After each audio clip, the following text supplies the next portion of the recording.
토론자 4명 중에서 제가 먼저 첫 번째 순서입니다. 간략하게 제가 마련한 자료를 설명드리도록 하겠습니다. 임지영 교수께서 참 기대한 대로 날카롭고 매우 유익한 어떤 비평을 해 주셨는데, 나중에 들어보시면 아시겠지만은 저 말고 나머지 세 분이 주로 임지영 교수에 대해서 많은 비판을 하고 있습니다. 대응을 하고 있어서 제까지 그렇게 했다가는 브라이언 교수나 마이어스 교수나 주대한 교수에 대한 어떤 비평은 없을 것 같아서 저는 임지영 교수와의 토론은 다음 기회로 미루고 주로 마이어스 교수와 주대한 교수에 대한 비판을 지금 대응을 하도록 하겠습니다. 잘 알려진 이야기입니다만, 우리 한국인은 하나의 동일한 어떤 혈연으로 뭉쳐진 강한 어떤 공동체 의식을 갖고 있습니다. 주대한 선생이 강의 말면에서 이야기했듯이 초등학교 때부터 우리는 단군 할아버지의 자손이다, 그렇게 배웁니다.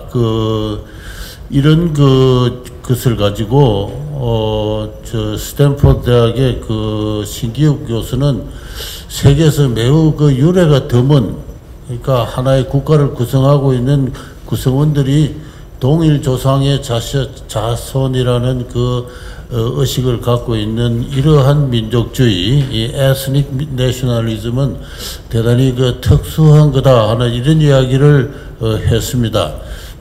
초등학교 교육도 그렇게 이루어져 있고요. 초등학교 4학년 교과서를 제가 보니까 그때부터 통일 교육이 이루어지는데, 북한과의 통일의 당위성은 흩어진 형제, 가족이기 때문에 그렇다는 겁니다.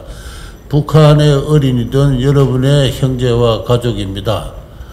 우리는 같이 떨어져 살 수 없고 언젠가는 같이 만나야 될 그런 운명에 있습니다. 그러니까 북한 어린아이들이 어떻게 살고 있는지 우리가 알고 조사해 봅시다 해서 그런 숙제를 냅니다. 따라서 통일의 논리도 기본적으로 가족주의, 혈연주의에 있습니다. 이것을 에스닉 내셔널리즘이라 하는데, 이게 한국의 지배적인 어떤 내셔널리즘인데, 이것을 종족적 민족주의라고 번역을 하고 있습니다. 근데 저는 이 번역 자체가 모순에 있다고 생각합니다. 왜냐하면은 민족이란 말이 들어오기 전에 한국인들이 알고 있었던 말이 이 종족이기 때문에 그렇습니다. 제가 인사말에서도 말씀드렸듯이 19세기 말에 번역된 성경을 보면은 하나님이 아브라함을 불러가지고 너 지금부터 아브라함이라 하지 말고 아브라함이라 해라, 이렇게 하고 너는 장차 모든 족속의 아버지가 될 것이다. You will be the father of all nations, 그랬습니다. 영어로, 영어 성경에. 근데 이걸 그 당시 우리 한국인들은 너는 장차 모든 족속의 아버지가 될 것이다, 그랬습니다. 그러니까 민족이란 말 들어오기 전에 족속이죠. 그 다른 말이 종족입니다. 따라서 종족적 민족주의를 하면은 19세기적 20세기란 말이 됩니다. 이게 말이 됩니까?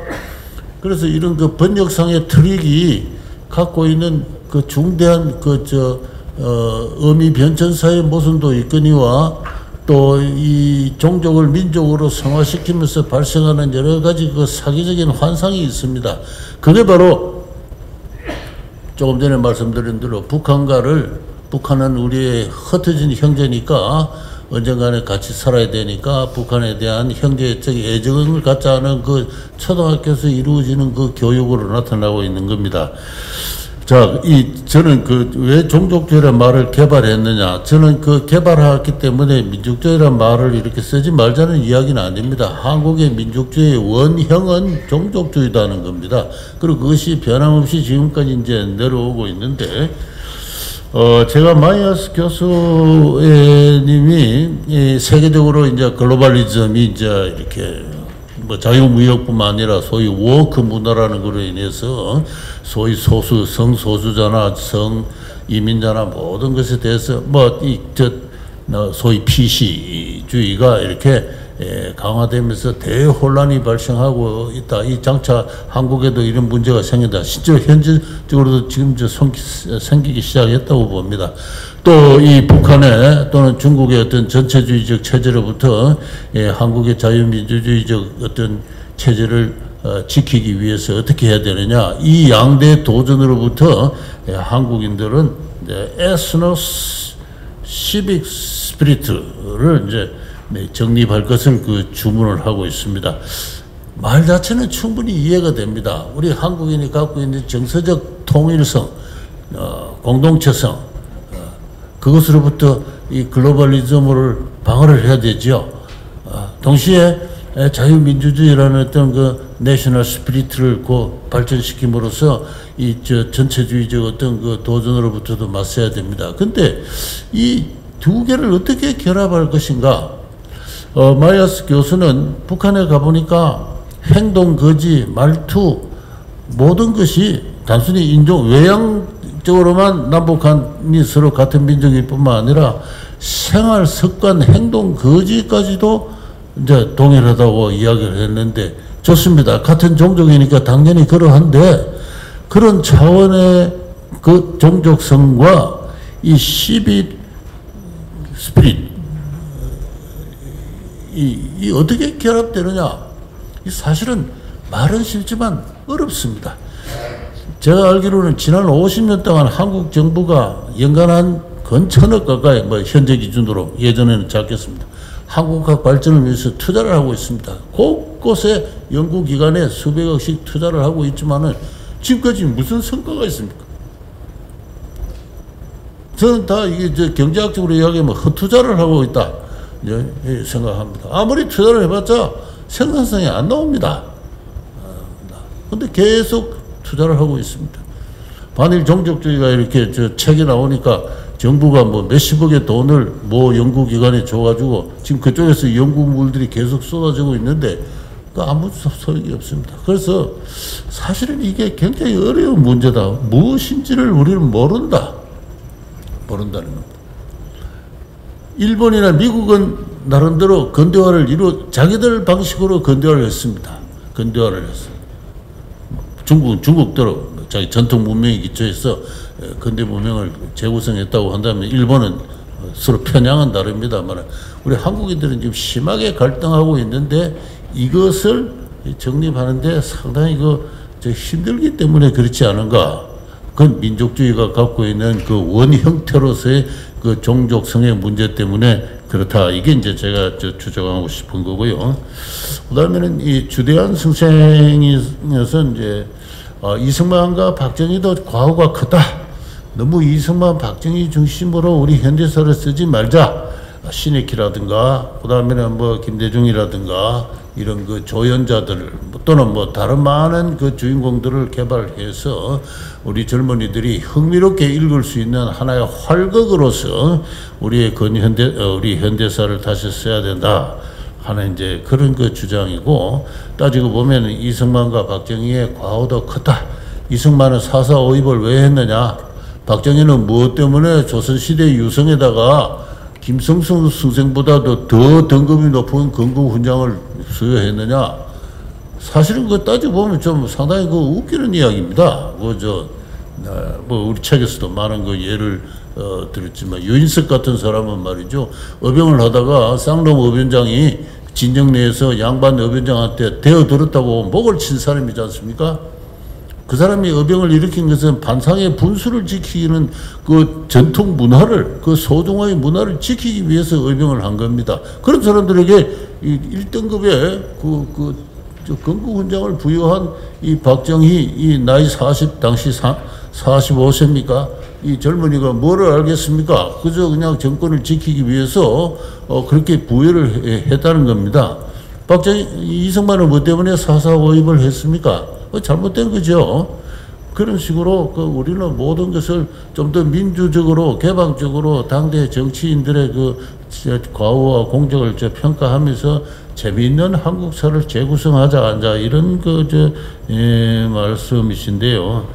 근데 저는 이승만 학당에서 이승만 대통령의 업적과 그 역사적 의의를 이제 연구하고 홍보를 하고 있습니다만 하면 할수록 이승만의 공적도 두드러 보이지만은 과오도 두드러 보입니다. 인간이기 때문에 그건 할 수가 없습니다.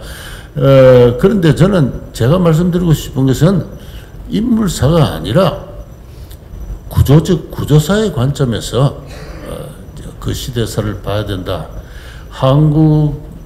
한국의 정치사를 역사적으로 전성되어 온 정치 행태와 정치 문화의 관점에서 재구성할 필요가 있다는 것을 말씀드립니다.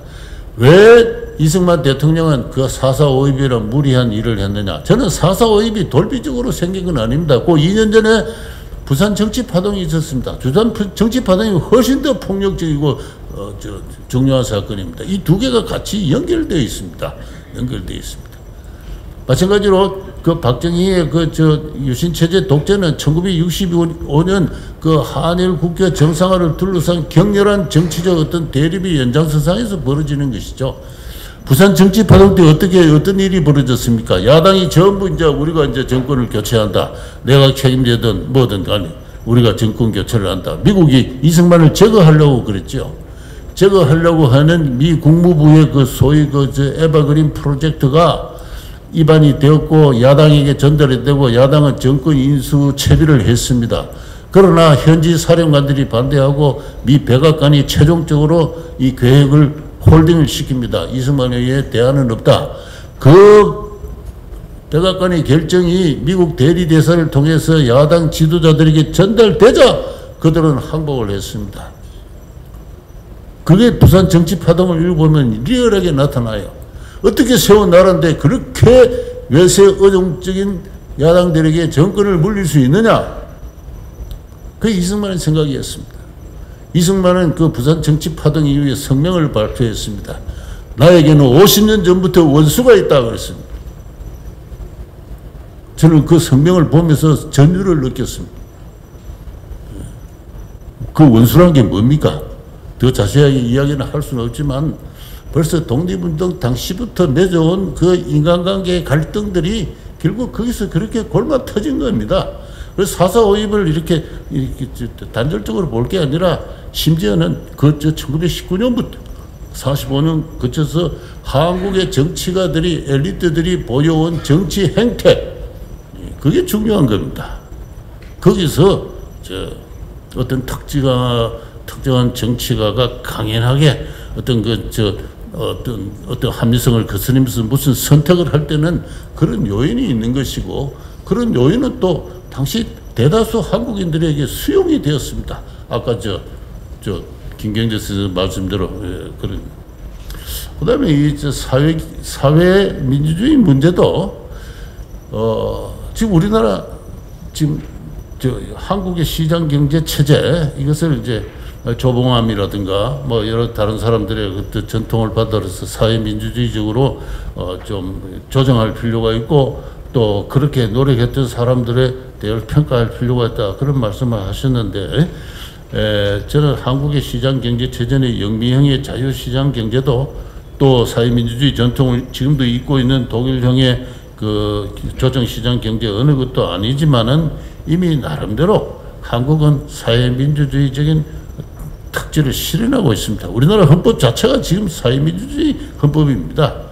사회자산권의 절대성을 인정하지 않고요. 대기업을 정부가 억제하도록 헌법적 의무로 부여하고 있습니다. 그 대신에 중소기업, 소비자, 노동자, 영세상공인 모든 걸 다 보호하도록 하고 있고요.